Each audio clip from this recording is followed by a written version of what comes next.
0, 6, 24, 60 ഈ സംഖ്യാശ്രേണിയിലെ അടുത്ത പദം ഏതെന്ന് കണ്ടുപിടിക്കണം. നമുക്ക് ഈ തന്നിരിക്കുന്ന പദങ്ങളുടെ പ്രത്യേകത എന്ന് നോക്കാം. 0-നെ നമുക്ക് 1 - 1 എന്ന് എഴുതാം.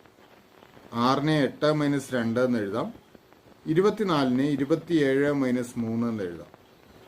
60-നെ 64 - 4 എന്ന് എഴുതാം. 1, 8, 27, 64 ഈ സംഖ്യകളുടെ പ്രത്യേകത എന്താണ്? ഇവയെല്ലാം ക്യൂബുകളാണ്. 1-ന്റെ ക്യൂബാണ് 1. അപ്പോൾ 1 ക്യൂബ് - 1. 2-ന്റെ ക്യൂബാണ് 8. ഇത് 2 ക്യൂബ് - 2. 3-ന്റെ ക്യൂബാണ് 27. 3 ക്യൂബ് - 3. 4-ന്റെ ക്യൂബാണ് 64. അതുകൊണ്ട് ഇത് 4 ക്യൂബ് - 4 എന്ന് എഴുതാം. അപ്പോൾ 1 ക്യൂബ് - 1, 2 ക്യൂബ് - 2, 3 ക്യൂബ് - 3, 4 ക്യൂബ് - 4. അപ്പോൾ അടുത്ത പദം 5 ക്യൂബ് - 5 ആണ് വരേണ്ടത്. 5-ന്റെ ക്യൂബ് 125. അപ്പോൾ 125 - 5 എന്ന് വരും.